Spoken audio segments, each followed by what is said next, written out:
Et c'est reparti donc, toujours dans ce marathon ce soir, ce marathon joyeux pour ce 103e rendez-vous du futur ici au Cube. Bienvenue à vous qui nous rejoignez et merci à tous ceux qui nous suivent. On sait que vous êtes toujours de plus en plus nombreux à chaque émission. Toute l'équipe des rendez-vous du futur, le Cube, Triple C, JD Carré, qui porte ce projet collaboratif depuis plus de 7 ans, vous remercie chaleureusement. Merci beaucoup. Et tiens, j'en profite pour faire un clin d'œil avant cette émission placée sous le signe de l'intelligence artificielle et de l'éthique à notre parrain, cher Joël Deronet, bien sûr. Alors, il y a des transitions qui sont quand même plus simples, c'est vrai. Hein, Nils, on peut se le dire, de passer de la cuisine à l'intelligence artificielle, c'est pas si évident, et pourtant si, parce qu'on parle d'humanité. Enfin, on va parler d'humanité, on parle d'humain, on parle de lien, on parle de prise de recul, de conscience, d'éthique. Bref, finalement, la transition se fait plutôt pas mal. Le hashtag RDVF, bien sûr, vous l'oubliez pas, c'est un réflexe. Vous tweetez, vous participez, vous faites résonner tout ce que vous entendez, voir ce que vous voyez, et puis vous posez vos questions, évidemment. C'est une émission interactive que l'on construit ensemble. Laurence de Villers, merci d'avoir accepté cette invitation. Merci à vous. Alors, je vais essayer de vous présenter en quelques mots. C'est toujours très compliqué de présenter, mais voilà, il y a quelques mots-clés. Vous êtes professeur à l'Université Paris-Sorbonne, vous êtes chercheuse au laboratoire d'informatique pour la mécanique et les sciences de l'ingénieur, le LIMSI, au CNRS. Vous êtes auteur Des robots et des hommes, mythes, fantasmes et réalités. Nils, est-ce que tu peux montrer le livre à la caméra, s'il te plaît? Parce que j'ai oublié le mien. Voilà, la caméra ici, voilà, on le voit bien. C'est aux éditions Plomb et vous participez au conseil scientifique du département de recherche humanisme numérique du Collège des Bernardins également, que nous saluons. Ce qui vous anime, vous, c'est l'exploration avec le public des dimensions affectives et sociales dans les interactions humain-machine. Mais ce qui vous anime aussi, c'est de parler de cette fameuse éthique dont on va parler, de cette humanité qu'il y a derrière la machine, et qu'en gros, de rappeler que oui, il y a des tuyaux, et puis il y a aussi de l'humain derrière. N'oublions pas, c'est ce qui fait également une transition avec ce que nous a dit Alain Ducasse tout à l'heure. Alors moi j'ai un petit jeu avant de vous proposer le jeu de Nils. J'ai un petit jeu, c'est le jeu des questions courtes, réponses simples. Qu'est-ce que vous répondez à un enfant de 8 ans quand il vous demande qu'est-ce que tu fais dans la vie? Je fais de la recherche, j'essaie de comprendre comment l'humain réfléchit à des émotions et j'essaie de simuler ces façons de réagir de l'humain à travers une machine. Là, un enfant de 8 ans, il comprend. Oui, il me demande comment tu fais. Alors, comment tu fais? Parce que faire de la recherche, d'accord, comment la recherche? Alors, un chercheur, c'est déjà quelqu'un qui lit beaucoup, parce qu'on n'est pas tout seul à faire de la recherche, donc évidemment, il faut être au courant de toutes les avancées qui existent partout dans le monde. Ensuite, il faut se poser des questions. Alors, la question peut être, qu'est-ce qu'une émotion? Première question, si je travaille sur la reconnaissance des émotions. Et là, je vais essayer d'appréhender à travers différentes théories qui viennent des philosophes, des psychologues. C'est un sujet, l'émotion, qui a été étudié de façon pluridisciplinaire par différents acteurs. Alors, qu'est-ce que les informaticiens ont à faire là-dedans? Eh bien, c'est essayer de détecter l'expressivité émotionnelle et non pas les émotions qui sont cachées. Et donc, à l'enfant de 8 ans, je vais essayer d'expliquer que dans ma voix, par exemple, quand je me mets en colère et que je dis « c'est pas bien du tout ce que tu as fait », qu'est-ce que j'ai fait? J'ai monté le ton de la voix, l'énergie est plus forte et je parle plus vite. Eh bien, ces différents critères, je vais essayer de les extraire automatiquement dans le signal vocal à travers une machine. Et la machine ensuite, si elle a vu beaucoup de gens se mettre en colère et beaucoup de gens qui avaient peur ou qui étaient joyeux, eh bien, elle a des données et on va nourrir un algorithme de ces données pour essayer de différencier sur un nouveau signal si la personne a plutôt peur, est plutôt en colère ou est plutôt joyeuse. Très bien. Cette question, on a l'air de rien, mais c'est un clin d'œil à André Braic que nous avions eu ici. Il était assis à votre place et lui, ce qu'il nous disait, c'était que le but de sa vie, et visiblement, il essayait toujours de le parfaire et de l'atteindre, ce but. C'était de pouvoir expliquer son métier à un enfant de 7 ans. Lui, c'était 7. Moi, je me suis dit 8, c'est peut-être un niveau. 7 ans, et il fallait qu'il explique la physique. Il fallait qu'il explique Saturne, il fallait qu'il explique Cassini. Et c'était pas simple. Et il n'y arrivait pas. Et il cherchait toute sa vie pour expliquer à un enfant de 7 ans. Alors moi, c'est pas l'objectif de mes recherches de l'expliquer à un enfant de 7 ans. Mais par contre, je pense que c'est essentiel que les chercheurs aient quand même un objectif de ce type-là. Ils doivent pouvoir parler à des gens qui sont dans le même domaine d'expertise, à un niveau de précision très très fin, et en pouvant évaluer aussi les systèmes qu'ils mettent en œuvre. Et puis, il faut aussi qu'ils puissent parler à des gens qui vont financer des recherches, et il faut qu'ils puissent parler à des enfants de 8 ans qui pourront demain peut-être utiliser ces systèmes. Et effectivement, je rejoins cette belle vision qui est que il faut éviter de faire un clivage entre les gens qui auraient accès à la connaissance et les gens qui n'en seraient pas, qui seraient pas embarqués dans le même bateau. Et donc, mais c'est une gymnastique du coup à avoir en permanence, savoir adapter. Oui, alors pendant toute ma vie, j'ai plutôt parlé à des chercheurs, jusqu'à ce que je me rende compte que ces machines qu'on était essayé de mettre en œuvre, puisque je travaille sur la détection des émotions et les dialogues humain-machine, qu'on essaie de mettre en œuvre à travers des Google Home ou des agents conversationnels, donc ces chatbots, agents conversationnels, ou des robots sociaux qui pourraient assister des personnes âgées, eh bien, que ces machines avaient un fort pouvoir de manipulation. Dès lors qu'on détectait les émotions des gens, on pouvait faire de l'empathie, on pouvait leur dire vous êtes formidable, et que c'était un champ d'action fort pour les industriels qui allaient surfer sur tous ces sujets. Et c'est ce qu'on a vu récemment. Et c'est ça qui m'a fait sortir de mon laboratoire pour essayer d'expliquer en fait qu'il fallait pas croire tout ce qu'on racontait, que le niveau de connaissance et de représentation des systèmes réellement, l'état de l'art n'était pas forcément celui qui était amené sur le champ de la discussion publique, et qu'il fallait se méfier, et que les chercheurs essayaient de mettre en œuvre en fait des outils pour mesurer vraiment l'état des technologies et mettaient en garde les gens de trop de crédulité par rapport à ces objets. Et en même temps, il ne fallait pas en avoir peur parce que ce n'était pas non plus des démons ni Frankenstein qu'on était en train de mettre à travers ces machines. On en est bien incapable. Niels Adusmanov, président du Cube. Alors je crois qu'on a déjà tous pu voir que Laurence de Villers est quelqu'un de passionné, passionnante et passionné. Alors vous avez des fans, hein. Il y a quelqu'un qui m'a envoyé un SMS qui a dit De Villers va tout décoiffer. Voilà, il y a des gens qui vous suivent.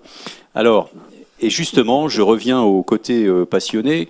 On avait eu l'occasion de discuter de votre livre il y a quelque temps, et vous m'aviez dit, je l'ai écrit parce que je suis en colère. De quoi êtes-vous en colère? Et est-ce que ça s'est calmé depuis le livre ou pas? Alors, tout d'abord, je vais faire référence à Spinoza. Finalement, notre conatus, ce qui nous donne un appétit de vivre, ce qui nous fait faire des choses, qui nous envoie sur la planète Mars, ou nous fait accomplir des choses qu'on n'avait pas idée, eh bien, ce sont les émotions. Ce sont les faits de se mettre en colère, ou d'avoir peur pour quelqu'un. Et c'est souvent ça, en fait, les moteurs. Vous êtes dans une phase où vous avez un déboire amoureux, par exemple, vous êtes très affecté, et ça va vous donner une capacité de partir sur le fait de faire une œuvre d'art, ou je ne sais pas. Les émotions sont des stimulants d'essayer de se dépasser quelque part.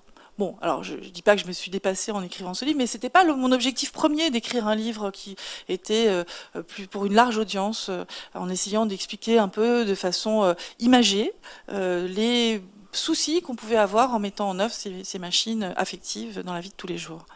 Donc, oui, j'ai été en colère, je le suis toujours, parce que en fait, je pense que de plus en plus, dans les médias, on se rend compte qu'on ne peut pas tout dire et dire n'importe quoi, mais on est encore très peu de scientifiques à être présents quand même sur la scène de la discussion, et les gouvernants sont encore très peu en capacité de comprendre quand on les envoie sur quelque chose qui est pas des fausses news, mais qui n'est pas forcément avéré, et puis de quelque chose qui a une réalité vraiment scientifique. Et ça, ça ne s'apprend pas comme ça. Ça veut dire qu'il faut étayer sa compréhension en prenant des avis de scientifiques autour de soi. Mais pourtant, ça a un petit peu progressé avec Villani et son... Bien sûr. Enfin, il y a des choses qui se passent dans la prise de conscience des dirigeants, des politiques, etc., ou des grandes entreprises, sur ces sujets-là. Vous n'avez pas l'impression que ça évolue quand même? Ça évolue doucement. Je ne sais pas si ça aboutira réellement à quelque chose de suffisamment, comment dire, construit avec tout le monde. C'est-à-dire que dans ce jeu de l'intelligence artificielle et de la montée en puissance de l'intelligence artificielle, va se jouer en fait beaucoup de devenir des différents instituts. de recherche, des différents pôles de formation. Donc il y a beaucoup d'enjeux. Et dès qu'il y a beaucoup d'enjeux à la fois de pouvoir et financier, eh bien tout le monde essaie de gravir la montagne plus vite que l'autre, au lieu de s'allier. Et moins de coopération. Enfin, vous dites que ce qui manque, c'est la coopération. J'espère qu'elle sera au final à l'arrivée de tout ceci. Voilà, j'espère vraiment. C'est quoi la coopération entre le CNRS, l'INRIA, par exemple, l'ANR, oui, enfin les différentes institutions? Oui. C'est évident que si on veut être en capacité de répondre à la performance qu'on voit outre-Atlantique, aux États-Unis, en Chine, il faut qu'on soit tous liés et assez forts et qu'il n'y ait pas des problèmes d'ego. C'est-à-dire qu'on monte en capacité ensemble sur la formation, sur l'acceptation et la confiance que les gens auraient de ces machines, et sur le savoir-faire des chercheurs en groupant les efforts, quoi, avec une trajectoire, une vision. Oui. Or, cette vision, je ne la vois pas encore tout à fait construite. Oui. Ce que fait Cédric Villani est formidable. Il a écouté un grand nombre de chercheurs. Effectivement, il est en capacité de prévoir les enjeux. Maintenant, est-ce que il ne sera pas tout seul à décider? Qu'est-ce qui va être décidé vraiment? Est-ce qu'on va mettre suffisamment d'argent sur la table pour comprendre qu'il faut aussi construire à un moment donné et risquer? On a du mal en France à risquer sur des enjeux scientifiques, alors qu'on a un terreau de scientifiques important. On a du mal à faire du transfert entre les laboratoires et l'industrie. Pourquoi? Parce que c'est un pas de géant à faire de temps en temps. Ce qu'on prouve en laboratoire est une première étape. Et la deuxième étape, où est-ce qu'elle se fait? Elle se fait en ce moment dans certains centres qui montent en compétences là-dessus, mais il n'y en a pas assez, et c'est pas assez agile.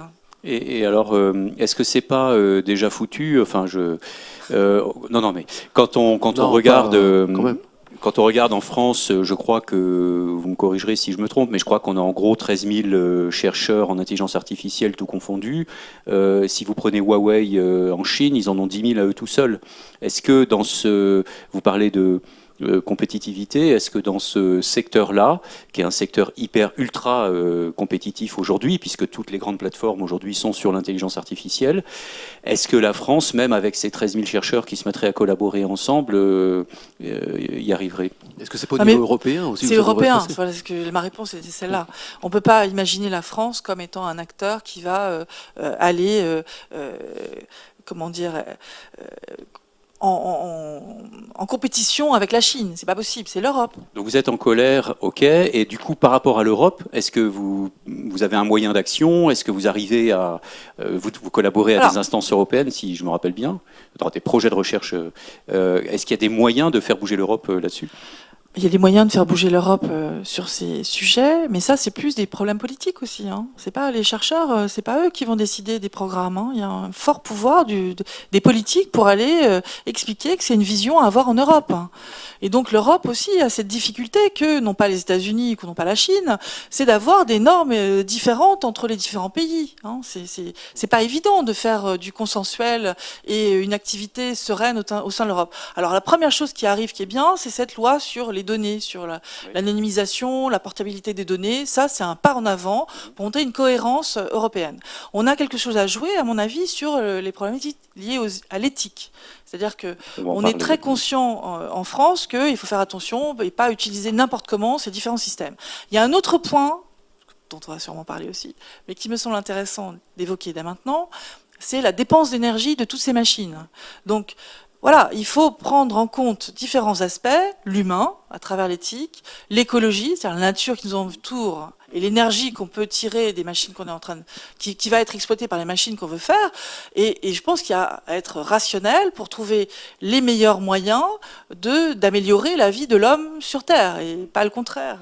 Effectivement, un supercalculateur comme Tiantu, ça consomme l'énergie de 20 000 foyers, par exemple. Donc c'est un supercalculateur. Oui, voilà, donc je pense qu'en Asie, ils ont aussi à faire attention à pas aller trop vite dans des solutions qui seront peut-être pas pérennes. Alors pour cela, il faut monter comment dire, il faut monter, à mon avis, des sommets internationaux, comme on l'a fait sur l'écologie. Il faut que l'informatique, le numérique, l'intelligence artificielle, avec l'écologie, soient des sujets qui soient pris en main au niveau mondial. Au niveau de l'éthique, notamment. Au niveau de l'éthique et au niveau des ressources. Oui, tout à fait. Alors, On parle d'intelligence artificielle depuis le début, de robotique, etc. Des sujets qui sont à la fois dans notre imaginaire collectif bien ancrés aujourd'hui, mais en même temps, on ne sait pas très bien ce que c'est parce que c'est très technique. Alors, si vous voulez bien, on va peut-être un peu débroussailler le terrain. Déjà, l'intelligence artificielle, c'est à la fois futuriste et puis à la fois c'est très ancré dans notre imaginaire collectif depuis longtemps. Alors on peut remonter à Aristote qui disait qu'on pouvait imaginer des instruments qui par ordre ou pressentiment allaient nous obéir, c'est-à-dire quelque part il avait déjà imaginé qu'un jour des objets allaient s'animer et être autonomes par pressentiment, nous obéir donc. Et quand on regarde, par exemple, il y a un siècle, l'exposition universelle en 1900, on avait interviewé les gens, interrogé les gens en disant comment vous imaginez l'an 2000, donc un siècle plus tard. Et ce qui était ressorti majoritairement, c'était la robotique. Les gens voyaient de la robotique partout, ils disaient en l'an 2000, et c'est très drôle parce qu'on voit qu'effectivement aujourd'hui c'est en train d'éclore partout.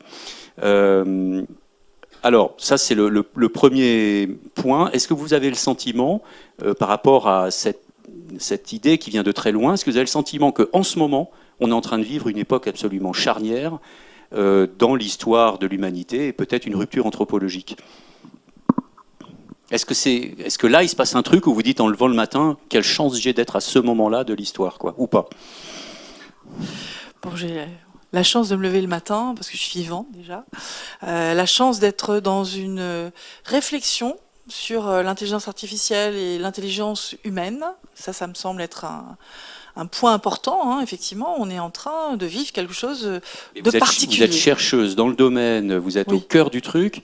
Est-ce qu'on parle de singularité, tout ça ? Est-ce que vous avez le sentiment que là, waouh, il y a un truc qui est en train d'arriver et je suis dans le train, quoi ? Écoutez, ça fait 30 ans qu'on est dans le train, nous les chercheurs, donc ça éclot là, bien, on se rend compte que d'un seul coup tout le monde en parle, mais nous, si vous voulez, on fait des conférences sur ces sujets depuis très longtemps. Voilà. Il y a déjà eu des hivers, comme vous dites. Et il y a déjà eu des hivers et des périodes fastes. Donc, je ne vais pas dire que aujourd'hui c'est extraordinaire. C'est extraordinaire si les gens remontent leurs manches, essayent de comprendre vraiment ce que c'est, et puis en parlent de façon raisonnée et essaient de travailler sur l'acceptation de ces systèmes, comment on va vivre avec des systèmes comme ça, qu'est-ce qu'on va en tirer de mieux. Ça, c'est très très intéressant. Okay ? Donc si on est capable, en France, en Europe, aux États-Unis, au Japon, partout, de parler de ces sujets ensemble, oui, on vit une époque formidable. Si on est en compétition avec la guerre des intelligences, comme on nous en parle dans les médias, non, on ne vit pas une époque Laurent formidable. Alexandre, Le titre de son dernier livre. Voilà. Alors, les robots et l'intelligence artificielle, on peut dire d'une certaine manière que c'est un peu nos externalités cognitives. Je reprends un terme de Michel Serres. Ils augmentent nos capacités. On peut dire d'une certaine manière, vous me corrigerez si vous n'êtes pas d'accord, qu'ils deviennent nos muscles, ils deviennent nos yeux, ils deviennent nos oreilles, notre mémoire et maintenant une partie de notre intelligence. Et le futur se dessine aujourd'hui autour de systèmes qui vont être de plus en plus interconnectés entre l'intelligence artificielle et l'Internet des objets et les réseaux qui vont se mailler. Est-ce qu'on peut en déduire, je fais un peu de prospective, est-ce qu'on peut déduire que vos yeux seront bientôt nos yeux, vos oreilles seront nos oreilles, votre mémoire, notre mémoire, etc. Est-ce qu'on va vers une forme d'intelligence maillée, collective Est-ce que vous sentez quelque chose comme ça qui peut arriver ou pas ? Ce que je décris est factuel. Déjà aujourd'hui, je peux, à travers les caméras connectées dans le monde entier, voir tout ce qui se passe dans le monde entier. Donc j'ai déjà cet accès-là. Non, je pense qu'on est très très loin de tout ça, même si les transhumanistes essaient de nous embarquer dans une idée de créer une entité intelligente collective qui récupère tout de nos cerveaux, de nos mémoires, etc. C'est tellement loin de la modélisation qu'on sait faire sur la sémantique, sur le sens commun, que pour l'instant c'est un tas de données, mais c'est tout. Aller chercher à construire une intelligence de type superhumaine à partir de tout ça, c'est pas fait. Mais ça peut être une intelligence, entre guillemets, bête, on y reviendra, entre intelligence faible et intelligence forte, mais qui a tout simplement le moyen qui est interconnecté à tout un tas de systèmes, qui a des moyens de calcul très rapides. Je vais prendre un exemple. Si on prend la voiture sans pilote, elle est bourrée de capteurs, mais on sait qu'elle marchera d'autant mieux que la ville elle-même sera bourrée de capteurs et que c'est la ville qui lui communiquera des choses. Par exemple, il y a un accident, il se passe telle chose à tel endroit, la voiture le saura bien avant d'être sur place. D'ailleurs, ce qu'on voit déjà avec les systèmes GPS. Mais on voit bien que c'est pas juste l'augmentation, c'est la connexion au reste. Et une fois que tout est connecté, qu'est-ce que ça donne ? Non, mais moi je pense que c'est pas souhaitable que tout soit connecté. On est d'accord, D'accord. C'est une des règles qu'il faut qu'on adopte sur des régulations éthiques. Parce que j'ai écrit un scénario de fiction, comme j'ai fait dans ce livre, j'en ai écrit un autre dans Oui demain sur tout est hyper connecté, les objets décident pour moi, je prends un verre de champagne, j'ai une puce sous-cutanée, mon robot m'amène à manger, il me dit vous avez bu, il faut absolument manger, mon frère me téléphone parce qu'il est au courant, parce que la puce a cafeté, le frigidaire est au courant, enfin c'est bon quoi. On va vivre un enfer et les objets vont décider de prendre un rendez-vous pour moi chez le médecin le lendemain parce que j'ai pris un verre de champagne. Bon, mais moi c'est pas le monde que je souhaite et vous avez raison, la voiture connectée doit parler avec les autres voitures et doit avoir des signaux qui viennent de la ville, mais on n'est pas obligé de tout connecter en même temps. Et puis il est raisonnable de penser qu'il ne faut pas mettre toutes les données d'un humain au même endroit. Sinon, qu'est-ce qu'on devient si on n'est plus qu'un tas de données extérieures? Et puis d'autre part, les données, on en parle comme étant le pétrole, le Graal, etc. Moi j'ai envie de dire, tout ça c'est du passé, c'est les données d'avant. Alors, il ne faut pas négliger le fait qu'on puisse avoir des systèmes extrêmement performants qui apprennent d'images pour trouver des cancers. Il y a des choses extrêmement intéressantes. Mais il y a aussi le fait que ces données sont du passé. Et que qu'est-ce qui peut se passer demain est peut-être pas prévu. C'est peut-être pas le monceau de données que j'ai eu avant qui va me permettre de comprendre ce qui va se passer demain.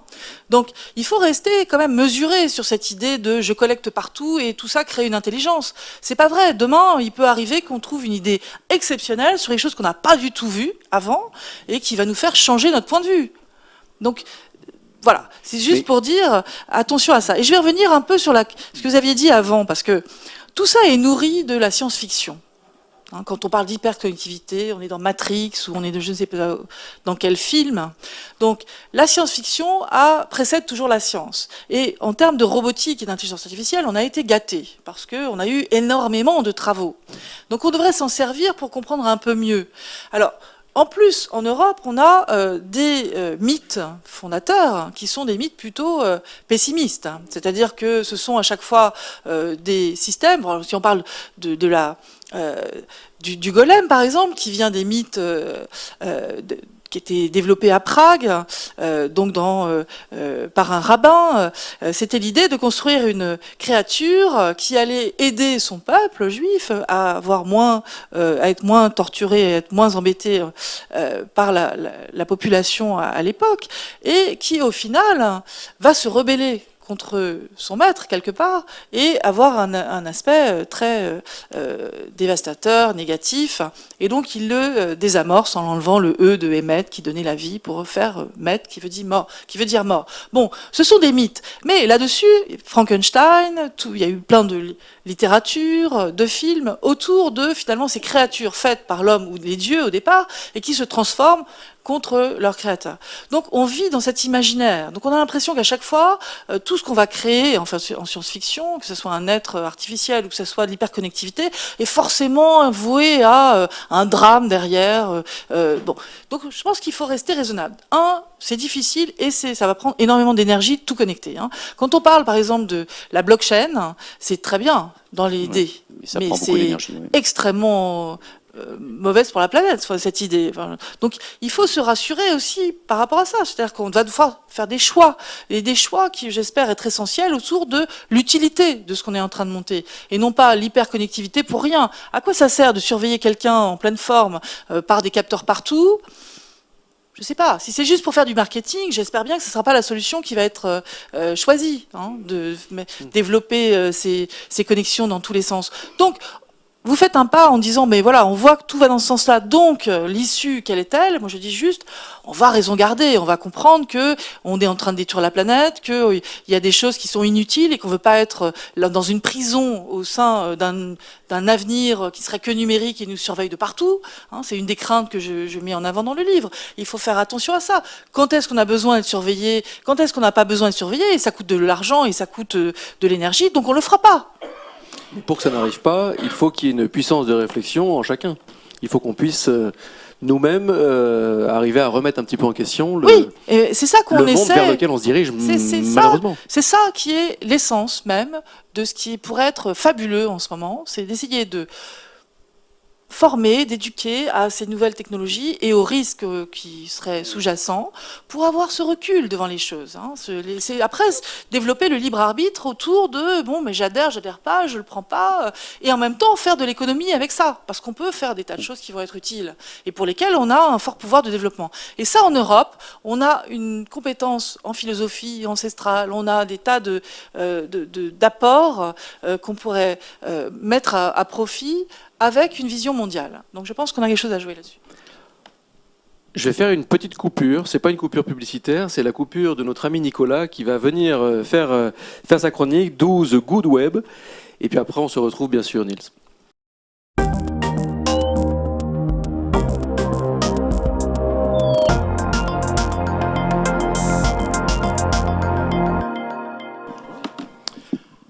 Nous avons vu lors du précédent Rendez-vous du futur avec Alain Ducasse et Christian Régoubi que l'alimentation était un allié précieux pour entrer dans la civilisation de l'empathie. Et comme notre civilisation intègre désormais les robots, tout le monde devrait finir par se retrouver autour de la table. L'occasion idéale pour que l'empathie envers nos nouveaux compagnons atteigne des sommets. Mais les robots mangeurs, ça existe ? En 1998, l'Université de Floride publie ses premières recherches sur un gastrobot, capable d'ingurgiter les ingrédients lui permettant de produire son énergie lui-même. Un peu comme une tondeuse qui se nourrirait de l'herbe qu'elle coupe pour se propulser. En 2003, la société américaine RTI présente le projet ITER, un robot autonome qui pourrait effectuer de longues missions sans réservoir ni batterie grâce à sa capacité de produire de l'énergie à partir des ressources de son environnement. Mais voilà qu'une rumeur se répand sur le fait que, dans le cadre d'un usage militaire, ces robots pourraient se nourrir de cadavres humains. Uniquement les ennemis, bien sûr. Et malgré le démenti de Cyclone Power, le constructeur du moteur à combustion, les fantasmes vont bon train. D'autres robots mangent de la pollution, digèrent et meurent. C'est le cas de Robot, développé par des chercheurs de l'université de Bristol, qui génère sa propre électricité en avalant de l'eau sale. Grâce à sa pile à combustible, microbien, il neutralise aussi les algues et les marées noires. Il pourrait ainsi être un précurseur des robots autonomes de lutte contre la pollution. En plus, il est totalement biodégradable et disparaît sans laisser de traces. Voilà donc bien des robots qui mangent, mais nous sommes quand même loin de la convivialité d'un repas humain. Le jour où nous partagerons un bon couscous avec notre robot domestique devenu Tamagotchi 4.0, peut-être parviendrons-nous alors à une empathie supérieure.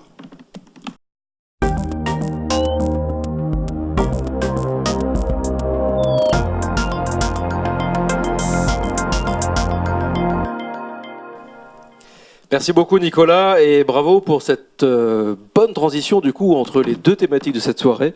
C'était magnifique. Laurence, les robots mangeurs, gastrobotiques, le robot eater et le robot qui bouffe la pollution.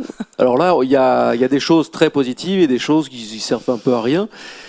Ça résume finalement toutes les recherches autour des robots en ce moment, non ?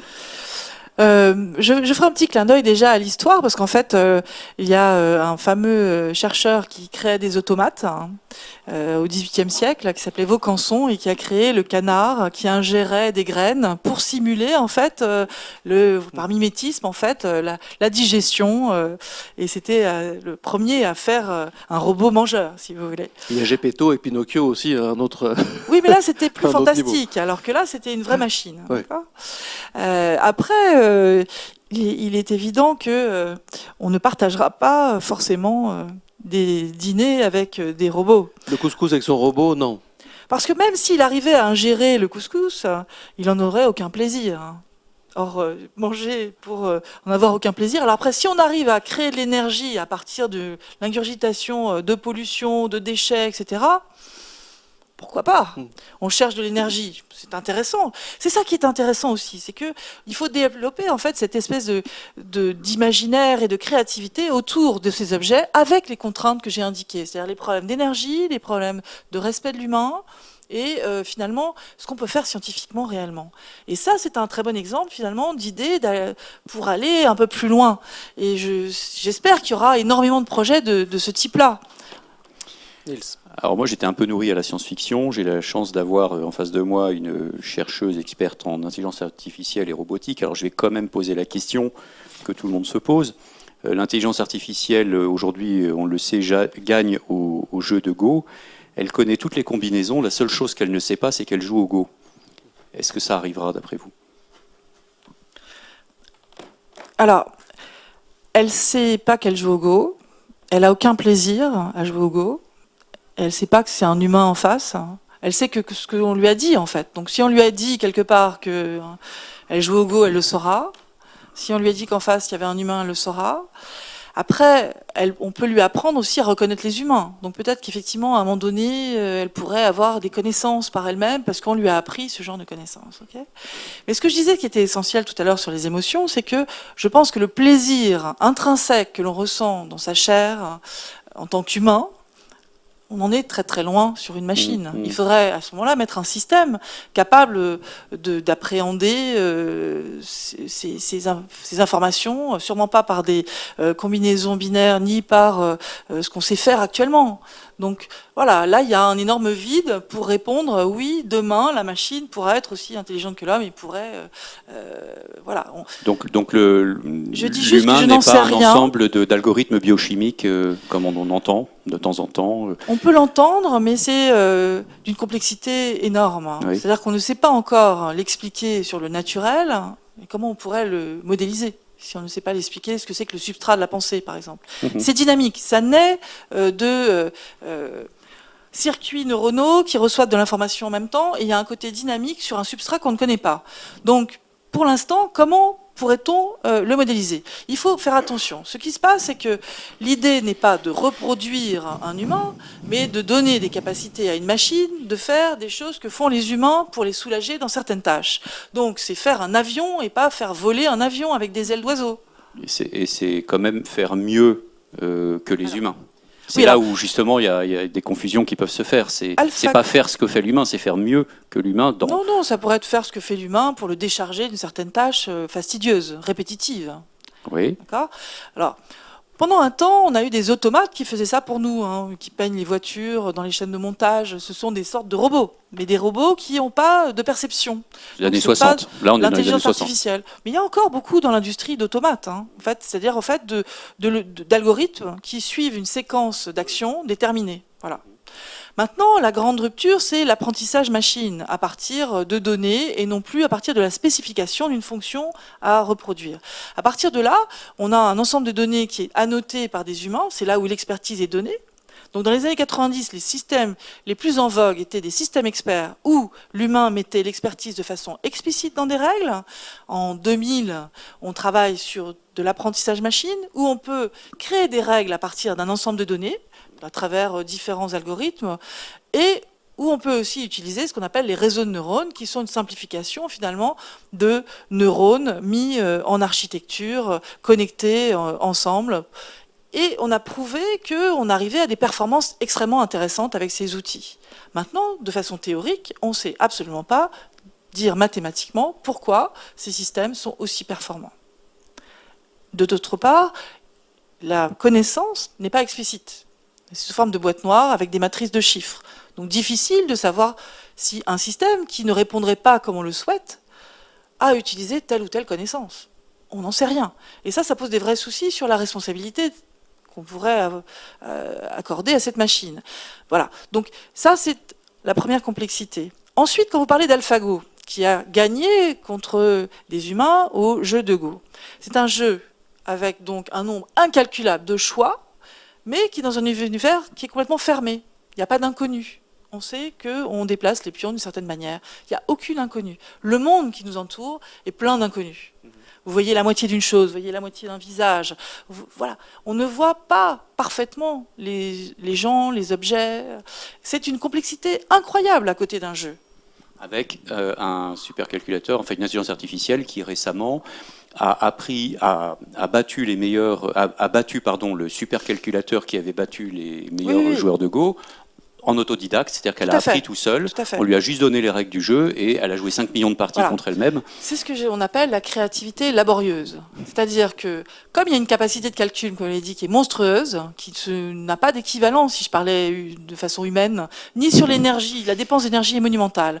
Le nombre de calculs faits est monumental. On ne peut pas le comparer à un humain. C'est comme si vous aviez une Porsche hyper puissante avec un mec qui est là à courir à côté, quoi, hein. Donc la comparaison, elle est inappropriée presque. Maintenant, c'est vrai que en développant ces algorithmes qui combinent du deep learning, c'est-à-dire des réseaux de neurones à couche profonde, plus d'autres systèmes algorithmiques qui essayent par essai-erreur, comme ferait un enfant, mais finalement pas du tout comme un enfant, on arrive à créer des systèmes qui peuvent apprendre à se comporter de façon encore plus poussée qu'un adulte, qu'un humain. Alors juste pour revenir là-dessus, j'ai eu la chance de discuter avec Fan Hui, qui était un jeune chinois qui a entraîné le système AlphaGo, de DeepMind AlphaGo.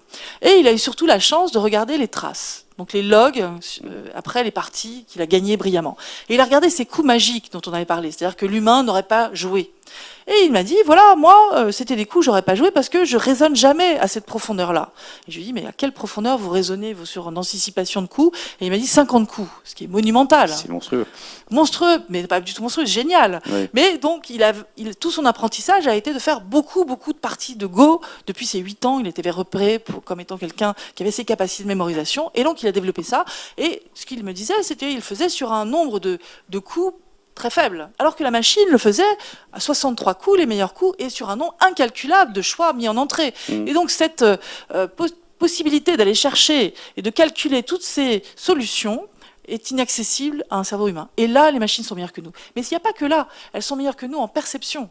L'oreille humaine, par exemple, ne perçoit pas les sons très bas ou les sons très hauts. La machine peut le faire. Si vous êtes âgé et que vous perdez en audition, la machine pourra entendre et vous prévenir de danger, bien mieux qu'un humain. Il y a ce fameux test du jeu Shifumi, vous savez, pierre, feuille, ciseaux, où en fait une machine gagnait à tous les coups, même contre les meilleurs, parce qu'il paraît qu'il y a des tournois de Shifumi. Et pourquoi elle gagnait à tous les coups dans 100% des cas? C'est tout simplement parce qu'elle voyait à 60 images secondes et que donc l'humain, voilà, avant d'avoir fait le geste, donc c'est de la triche. Voilà. Les machines savent tricher. Mais alors justement, fait forcément comme au poker. Mais si, justement, c'est ce que j'allais dire, c'est qu'il y a le coup du poker. Alors là, c'est différent parce que dans le jeu de Go, on est un jeu à découvert, on voit le jeu de l'adversaire. Dans le jeu de poker, on voit pas le jeu de l'adversaire et il faut bluffer. C'est le principe du poker pour gagner. Il faut mentir. Et la machine gagne encore contre les joueurs de poker. Là, on commence à rentrer dans un truc plus. Elle gagne contre un joueur. Elle gagne pas contre un ensemble de joueurs. Enfin, c'est ce que j'ai lu. Elle n'a pas gagné de tournoi encore à Las Vegas, quoi. Mais peut-être qu'on arrivera à lui donner des capacités d'intuition liées à ce jeu. Parce que là aussi, il y a des stratégies. On peut devenir meilleur pour jouer au poker. Alors, moi, j'ai vu que vous étiez en train de voir comment on pouvait donner de l'humour à une machine. Oui. Là, ça va loin, quand même. Alors, c'est toujours la même chose. On utilise des termes pour les porter sur la machine, la conscience, les émotions, l'humour. C'est de l'humour machine, ce que je vais donner. Et en plus, c'est dans un cadre très particulier. Alors, c'est quoi l'humour machine? C'est des blagues de machine, quoi. C'est des blagues de machine, voilà. C'est la différence entre un automate et des... Non, bon. Entre un robot et des spaghettis. Ils sont tous les deux automates. Voilà. D'accord. C'est des blagues de robots. Excellent, je l'ai même pas bien fait. Bref. La tomate, c'est pas de saison. On l'a dit tout à l'heure avec Ducasse. Mais donc, en fait, ce qu'on cherche à faire à travers l'humour, c'est qu'on se rend compte que l'humour est un facilitateur d'interaction sociale. C'est-à-dire que de temps en temps, devant une situation un peu conflictuelle, une petite blague, même mauvaise, peut détendre l'atmosphère. Vous trouvez où la poster ou quand la faire déjà, savoir si la personne en face aime les blagues, quel type de blague. Donc c'est des choses comme ça qu'on essaie de tester avec des machines. Et puis surtout, on a beaucoup travaillé en fait sur l'interaction sociale et les rituels d'interaction. Et on s'est rendu compte que pour bien interagir avec quelqu'un, il faut qu'on respecte la face de l'autre, sa face sociale, c'est-à-dire comment il est reçu par les autres dans la société. Et si une machine vous pose des questions et vous savez jamais répondre, à votre avis, vous allez vouloir continuer à l'utiliser, cette machine? Ben non. Et il se trouve qu'il y a des jeux de stimulation cognitive qui seraient extrêmement intéressants à mettre en œuvre pour stimuler, aider des personnes en perte en fait, de capacité cognitive due à Alzheimer ou à d'autres maladies de ce type. Et pour moi, c'est essentiel de le développer avec cette idée que la machine doit être en capacité de comprendre quand vous ne pouvez pas répondre parce que vous ne trouvez pas, et aider Ou quand par elle-même ne peut pas dérision. répondre d'ailleurs. Par dérision. Elle le sait parce qu'on lui a mis des banques de données ou des accès aux données. Ce que je veux dire, non, mais ce que je veux dire, c'est que moi je regarde, je dis ça parce que Siri, par exemple, des Ouais. fois, on pose des questions, il comprend pas ce qu'on dit, alors il sort une blague. Oui, oui, bon, c'est des stratégies qu'ils utilisent. Mais là, c'est un autre cadre dans lequel on utilise l'humour, c'est l'humour de dérision sur soi-même pour faire baisser l'aspect dominant de la machine par rapport à quelqu'un. Justement, il y a quelque chose qu'on voit arriver de plus en plus aujourd'hui, c'est des startups qui travaillent sur la robotique dite empathique, donc où là on commence à modéliser, enfin par exemple j'ai vu ça avec une startup, qui commence à modéliser les interactions chimiques du cerveau pour reproduire finalement ce qui se passe dans le cerveau quand il y a une émotion qui provoque la production d'ocytocine, de dopamine, de sérotonine ou autre chose. Est-ce que vous pensez que c'est des recherches, enfin est-ce que vous regardez ces recherches-là par exemple ? Alors en neurosciences, on commence à jouer avec des choses comme ça. Pour l'instant, l'hybridation entre... Alors si j'ai bien compris ce que vous avez dit, ce serait une hybridation entre des cellules vivantes et... Non, là, non, ça reste purement virtuel. Purement virtuel. Voilà, mais Bon, donc c'est d'une simplification mortelle. Voilà. ouais, Pour l'instant, en fait, en simulation, on fait simulation, des essais. Et c'est ce que je dis, il faut encadrer ces essais, il faut réglementer en fait ces différents systèmes, parce que bluffer les gens avec une apparence empathique, alors qu'il n'y a aucune compréhension de la part de la machine et aucune empathie réelle, c'est quelque chose qu'on doit apprendre aux gens. Si vous voulez, Hanson Robotics qui sort son robot Sophia, qui va parler à l'ONU en disant nous sommes des robots, nous aimons les humains ou des je sais pas quoi, c'est n'importe quoi, c'est préenregistré. Même il y a le cas. qui a la nationalité saoudienne même. Et en plus, on lui donne une nationalité, elle est citoyenne d'Arabie Saoudite, alors que, voilà, et c'est une robot qui représente une femme. Donc je trouve que ces messages ne sont pas des messages tolérables parce que ça bluffe encore plus. C'est-à-dire qu'il y a une mécompréhension. Et il y a une asymétrie entre ce que peut faire le robot en simulation et ce qu'il peut comprendre. Or, lorsque vous faites simuler un robot qu'il vous trouve formidable, etc., vous allez penser qu'il a une capacité de vous comprendre, ce qui n'est absolument pas vrai à l'heure actuelle avec ces systèmes. La capacité de comprendre les émotions et de les interpréter en contexte est extrêmement simple pour l'instant. Alors justement, vous travaillez à l'élaboration d'une charte éthique sur les robots. Et en fait, vous dites que ce travail se heurte au fait que l'éthique, la culture, la morale, les lois ne sont pas les mêmes partout, dans tous les pays. Or, aujourd'hui, on est quand même dans un monde globalisé. Comment vous abordez ces questions-là, justement ? Alors, on essaie de travailler, donc les chercheurs ont cette chance d'être toujours à l'international. Finalement, on va produire des papiers dans des conférences et on se déplace sans arrêt dans le monde entier. Et donc, on a des confrères qui pensent la même chose que nous. Hein. Et donc, dans le monde scientifique, naît partout en Europe et puis au niveau mondial, des associations qui s'intéressent à ces sujets. Et donc, par exemple, je travaille avec l'association I3E, donc sur l'électronique, tout ce qui est technologique, du numérique, sur une initiative qu'a menée d'ailleurs un chercheur français qui s'appelle Raja Chatila, avec des collègues américains et des collègues de tout pays, d'un grand nombre de pays. Il y a 160 pays qui sont dans cette société savante, 400 000 membres. Donc on voit que ça a une certaine visibilité.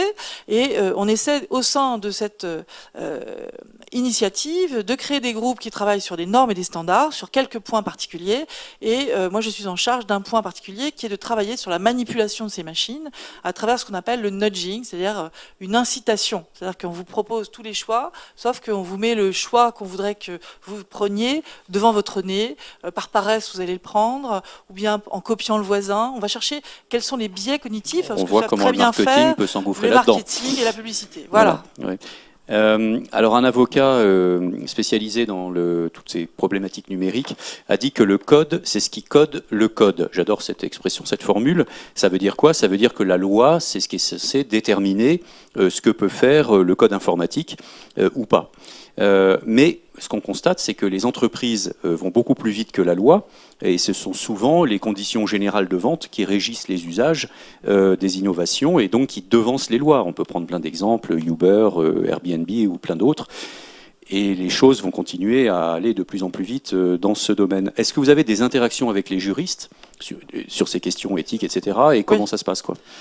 Alors, la première chose, c'est qu'il faut comprendre qu'il y a 4 valeurs éthiques différentes. Il y a le problème de la déontologie de la responsabilité des concepteurs, qui est une chose qu'on peut vérifier, on peut faire des mesures là-dessus. L'émancipation, la responsabilisation des utilisateurs, qui est pour nous un sujet réel. L'évaluation, la transparence, l'explicabilité des systèmes, qui sont les outils qu'on essaie de mettre en œuvre à travers des initiatives comme Data.IA ou Transalgo sur Paris-Saclay. Et puis un problème de coévolution humain-machine, c'est-à-dire que si on fait des machines qui s'adaptent à vous, vous allez vous adapter aux machines. Comment on les surveille? Est-ce que c'est pas un nouveau champ de recherche? Alors comment on travaille avec les juristes? Ils sont dans la boucle. Il faut absolument qu'on travaille avec des ingénieurs, des juristes, des économistes, des psychologues en pluridisciplinarité sur ces sujets. Et avant tout, il s'agit de former les gens à ces machines. On ne va pas créer des lois qui vont, comme vous l'avez dit, ça va très vite. Ce qu'il faut créer, c'est de la compétence auprès de tout un chacun, des capacités de comprendre, on appelle ça l'empowerment, l'encapacitation, pour que les gens soient capables de dire « ça, j'en veux pas ». Parce que ça, c'est pas bien pour moi. Parce que je me rends compte que ça manipule pour certaines choses. Donc, c'est faire des vitrines qui permettent de former les gens à cela. Donc, premier sujet, la formation. Deuxième sujet, travailler avec des juristes et un ensemble de gens, pas pour créer des lois, mais pour comprendre quelles sont ces règles éthiques, quelles sont ces bornes qu'on voudrait mettre à cette utilisation des machines. Est-ce que c'est souhaitable que ma grand-mère se fasse manipuler par un robot qui veut lui vendre je ne sais quel objet dont elle n'a pas besoin? Qu'est-ce qu'on ne veut pas? Voilà. Oui, Ça, c'est vous une citez réflexion. des exemples très intéressants, effectivement, sur, par exemple, le robot voilà. qui va nourrir la grand-mère, elle n'a pas faim, mais lui, ce qu'il sait, c'est qu'il faut la nourrir, sinon elle ne sera pas bien. Et effectivement, les conflits... Il faut trouver, en fait, les bornes à mettre. C'est pas forcément... On parle beaucoup d'éthique by design. Soit on va régler la machine à l'intérieur pour qu'on ait ces règles-là, soit on va observer l'extérieur avec des tests, des benchmarks, des agents évaluateurs extérieurs. On va essayer de piéger les comportements inadéquats de la machine. Donc c'est la deuxième chose. La troisième chose, c'est tous ces outils qu'on essaie de mettre en œuvre pour évaluer. Et le dernier, c'est de créer des lois. Les règles juridiques n'arriveront qu'en cas extrême. Il faut avant tout former les gens. Et on a, à travers le BIA, par exemple, cette idée de créer un écosystème privé-public. Et moi, je suis avec d'autres chercheurs sur un groupe qui travaille sur l'éthique. Et c'est insuffler, en fait, cette idée de culture éthique pour monter en compétence aussi dans tous les grands groupes, dans toutes les sociétés. On en avait parlé ici avec Rodolphe Gélin, lui-même, mais de l'autre côté, est-ce qu'il produit évidemment des robots, et finalement, le champ est fantastique pour les constructeurs en ce moment. Ils peuvent tout faire. Tout est permis, tout est ouvert. Alors j'ai beaucoup travaillé avec Rodolphe Gélin sur 2 projets pendant de nombreuses années. On continue à discuter ces sujets. On se rend compte maintenant sur les problèmes éthiques. Il ne faut pas penser qu'il y a les gentils et les méchants d'un côté. Il y a tout le monde qui est dans le même bateau. Et les industriels se rendent bien compte que s'ils font des machines sans avoir conscience de ces règles à mettre, ou de ces interdictions, ou de ces bonnes pratiques à avoir, ils ne seront pas crédibles, on n'aura pas confiance dans ces objets, on ne va pas les utiliser, on ne va pas les accepter. Et dans le monde entier, on devrait être en train de travailler sur ces sujets ensemble. C'est pour ça que je dis que c'est le moment de monter des sommets mondiaux sur ces sujets d'éthique autour de l'intelligence artificielle loyale. Oui, parce que Une dernière question, Niels. Oui, bon alors allons-y. Vous dites il serait souhaitable de ne pas brouiller les pistes entre le vivant et l'artificiel, mais est-ce que c'est pas justement le projet de la Silicon Valley? Est-ce que c'est pas le projet en Chine quand on voit le Social Credit System qui se met en place avec tous les grands Alibaba, Huawei et tout qui sont dans le train? Est-ce que c'est pas comment vous abordez ça? Est-ce que c'est pas le projet justement de brouiller les pistes entre l'intelligence artificielle, le vivant, de créer volontairement ce rapprochement, mais même dans l'imaginaire, qu'il y ait une acceptation, voilà, de ça. Il y a un fantasme autour de ça partout, qui est lié aussi à des films, et il y a des gens qui font du business avec ça, d'accord. Mais moi je pense que si on arrive à être suffisamment agile et malin pour montrer des situations non acceptables, que ce soit en Chine, au Japon ou n'importe où, on sera gagnant. Vous avez vu ce qu'a dit Jack Ma, le fondateur de Alibaba, qui a dit que sur la big data, il y a une vidéo qui circule récemment là, il dit l'homme n'est pas bon pour la planète. c'est un fait, il est en train de la détruire. Eh bien, on va développer la big data parce que la big data vous connaîtra mieux que vous et quelque part, on vous pilotera via la big data, quoi. Mais ça, c'est un avenir horrible. Ben, on est d'accord, mais, On est d'accord. Donc, luttons mais ce contre monsieur ça. arrive à faire 25 Mais milliards c'est de pas parce dollars que ce de monsieur fait recettes en une l'argent journée. qu'il est souhaitable de l'écouter philosophiquement. Mais je dis ou pas ça, humainement je dis que parlant. ça lui donne des moyens qui sont plus puissants que des États. Ok, eh ben, d'accord. Il y a lui, il y a Elon Musk, il y en a toute une palanquée de gens dans le transhumanisme qui sont sur des sujets hors propos et qui se trouvent être aux manettes de grands groupes. Donc, il faut aller chercher les grands groupes, les autres grands groupes qui peut-être ont moins d'objectifs aussi néfastes. Il faut aller convaincre les gens que c'est pas bon et convaincre les utilisateurs qu'il ne faut pas acheter ces produits. Il y a une prise de conscience mondiale à avoir sur ces sujets. Et je pense pas que tout le monde ait envie de D'où votre foncer colère. dans le... Ouais, mais je pense que vous la partagez peut-être un peu. C'est du bon sens, après. Mais c'est une colère qui est un moteur chez vous, on le sent, et un moteur d'enthousiasme, parce que finalement, vous parlez avec enthousiasme et force. Oui, et puis vos j'essaie de sujets. convaincre en Ouais, disant voilà. on devrait tous être en colère. Pour se faire. réveiller, il faut provoquer un choc des consciences. Voilà, mais positif. C'est-à-dire que ça ne sert à rien de dire que c'est terminé, nous serons des Pas le victimes. progrès de toute manière, donc il faut Le progrès il faut est le là. prendre et puis. Il faut le prendre en chemin, être malin pour montrer des situations inacceptables à tout le monde, les montrer au grand jour très vite, contrecarrer les Elon Musk en disant qu'ils sont là pour faire du business et du pouvoir, le plus possible. Et puis, on arrivera sans doute à gagner des voix. Hein. C'est une grande bataille de pouvoir, tout ça. Ce qui est quand même très, excuse-moi, mais ce qui est quand même très, je trouve, complexe dans cette histoire, c'est que vous avez cité Elon Musk. Donc je suis d'accord sur ce que vous dites. Et en même temps, Elon Musk, c'est quelqu'un qui amène des solutions, y compris pour la planète aujourd'hui, avec tout un tas d'inventions complètement folles, mais qu'il arrive à réaliser parce qu'il en a les moyens et qu'il a l'énergie. Et c'est ça qui est compliqué, je trouve, aujourd'hui dans la décision même politique, c'est que certes, il y a de la fascination, certes, il y a du fantasme, mais il y a aussi des réalisations très concrètes. On parlait sur le dernier rendez-vous du futur avec Alain Ducasse, qui est quand même pas un technophile BA, on peut pas dire, lui il est plutôt à l'inverse. Et il était d'accord pour dire qu'une ferme urbaine verticale robotisée, 90% de pesticides en moins, 90% d'eau en moins, des circuits courts parce que c'est au milieu de la ville, et ça n'empêche pas de faire une production de qualité. Donc voilà, c'est ça qui est compliqué, de tirer le bon et le... Oui, mais bon, on vit ce monde de plus en plus complexe, c'est pour ça qu'il faut former de plus en plus les gens à qu'est-ce qu'il est souhaitable. Est-ce qu'on ne voit pas tout l'envers du décor? Moi, ce que je trouve inadmissible, c'est les mensonges, quelque part, par omission, ou les mensonges parce qu'on est crédible sur autre chose. D'accord? En tant que scientifique, on nous demande d'être dans une certaine déontologie. On doit assurer nos arrières. Quand on dit quelque chose, c'est qu'on a une référence, c'est qu'on peut amener sur la table des preuves. Et j'entends pas toujours ces gens dans les grands groupes, même s'ils font des choses formidables par ailleurs, avoir toujours cette rationalité et cette façon de pouvoir justifier tout ce qu'ils font. Donc la recherche, quelque part, c'est là où est la conscience aujourd'hui. C'est là où il y a des pratiques, des bonnes pratiques en tout cas. Et je pense qu'il faut en chercher un modèle. Et on ne le retrouve pas dans le transhumanisme, on ne retrouve pas ces bonnes pratiques qui sont de se poser une question, de faire de l'expérimentation et de mettre sur la table tous les résultats pour appréhender justement est-ce que c'est bien ou pas bien. Okay ? Il faut donner le goût de la recherche, évidemment. Ça, j'ai l'impression que c'est une conclusion à chaque fois vers laquelle on tend l'éducation, la formation, l'accompagnement, et de redonner le goût. C'est ça qui est à chaque formidable. rendez-vous du futur, on s'en aperçoit. Si ça peut être écouté. C'est un travail inlassable, mais bravo, vous êtes une travailleuse inlassable. Merci, vous aussi. Merci beaucoup Laurence d'avoir partagé ce Merci moment beaucoup. avec nous. Merci à tous. On se retrouve jeudi 1er février, donc c'est-à-dire demain. On se retrouve avec Gilles Boeuf. Gilles Boeuf, nous allons parler de tellement de sujets liés à la biodiversité, sachant que nous sommes juste un maillon de cette biodiversité. Nous faisons partie de cette biodiversité. Nous allons parler de nos impacts. Nous allons parler, bref, ça va être passionnant et stimulant, comme toujours. Demain, 19h30, et puis tout de suite sur les réseaux, bien sûr.